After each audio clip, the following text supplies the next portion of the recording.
আফগানিস্তানের রাজধানী কাবুল সহ একাধিক বড় শহরে আজ শুক্রবার ২৭ ফেব্রুয়ারি বিমান হামলা চালিয়েছে পাকিস্তান।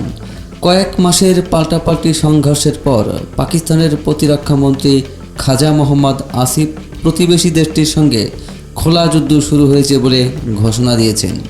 বার্তা সংস্থা এএফপির সাংবাদিকেরা কাবুল ও কান্দাহার থেকে বিস্ফোরণের শব্দ ও যুদ্ধবিমান চলাচলের খবর দিয়েছেন। তালেবান সরকারের দক্ষিণাঞ্চলীয় শক্ত ঘাঁটি কান্দাহারেও জেট বিমানের শব্দ শোনা গেছে। পাকিস্তানের তথ্যমন্ত্রী আতাউল্লাহ তারার সামাজিক যোগাযোগ মাধ্যমে এক্সে লিখেছেন, কাবুল, পাকতিয়া ও কান্দাহারে আফগান তালেবানের প্রতিরক্ষা লক্ষ্যবস্তুতে আঘাত হানা হয়েছে।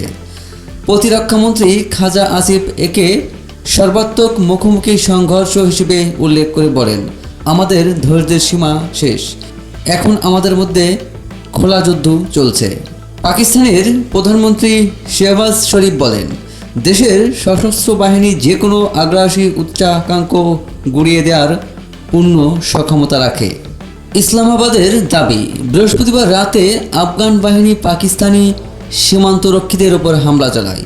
তার আগেও আফগান ভূখণ্ডে পাকিস্তানের বিমান হামলার জেরে সীমান্তে উত্তেজনা বাড়ছিল। সর্বশেষ অভিযানের মাধ্যমে সেই উত্তেজনা সরাসরি সামরিক মুখোমুখিতে রূপ নিল। সাম্প্রতিক সহিংসতায় উভয় পক্ষই কয়েক ডজন সৈন্য নিহত হওয়ার দাবি করেছে। গত অক্টোবরে সীমান্তে প্রাণঘাতী সংঘর্ষে দুই পক্ষের ৭০ জনের বেশি নিহত হওয়ার পর থেকে স্থলবন্দরগুলো বেশিরভাগ সময় বন্ধ রয়েছে। পাকিস্তান দীর্ঘদিন ধরে অভিযোগ করে আসছে, আফগানিস্তান তাদের ভূখণ্ডে সক্রিয় জঙ্গি গোষ্ঠীগুলোর বিরুদ্ধে ব্যবস্থা নিচ্ছে না। তালেবান সরকার এ অভিযোগ অস্বীকার করে আসছে। কাবুলে কয়েক ঘন্টা ধরে জেট বিমানের শব্দ, একাধিক বিস্ফোরণ ও গুলির শব্দ শোনা গেছে বলে জানিয়েছেন। এএফপির প্রতিবেদকরা কান্দাহার থেকে একই ধরনের তথ্য মিলেছে।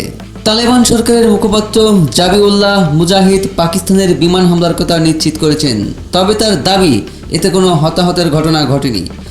এর কয়েক ঘন্টা আগে মুজাহিদ সীমান্তে পাকিস্তানি বাহিনীর পুনরাবৃত্ত লঙ্ঘনের জবাবে বৃহৎ আকারের আক্রমণাত্মক অভিযান শুরুর ঘোষণা দেন। আফগান প্রতিরক্ষা মন্ত্রণালয় জানিয়েছে, স্থল অভিযানে তাদের ৮ জন সেনা নিহত হয়েছেন। নানগাহার প্রদেশের তথ্য প্রধান কুরেশি পাদ্দুন জানান, তোরখাম সীমান্ত সংলগ্ন শরণার্থী শিবিরে মর্টারের গোলা আঘাত এনেছে। এতে ৭ জন আফগান শরণার্থী আহত হয়েছেন, তাদের মধ্যে এক নারীর অবস্থা আশঙ্কাজনক। জাতিসংঘের আফগানিস্তান মিশনের তথ্য অনুযায়ী রোববার ভোরে নানগাহার ও পাকতিকা প্রদেশে পাকিস্তানের আগের দফার হামলায় অন্তত ১৩ জন বেসামরিক নাগরিক নিহত হন। মঙ্গলবারও দুই দেশের মধ্যে সীমান্তে গোলাগুলির ঘটনা ঘটেছে, যদিও হতাহতের খবর পাওয়া যায়নি। সাম্প্রতিক মাসগুলোতে পাকিস্তান ও আফগানিস্তানে একাধিক প্রাণঘাতী আত্মঘাতী হামলা হয়েছে। ইসলামাবাদের একটি শিয়া মসজিদে হামলায় অন্তত ৪০ জন নিহত হন। এর দায় স্বীকার করে জঙ্গি গোষ্ঠী ইসলামিক স্টেট। একই সংগঠনের আঞ্চলিক শাখা ইসলামিক স্টেট খোরাসান গত মাসে কাবুলের একটি রেস্তোরাঁয় আত্মঘাতী হামলার দায়ও নেয়।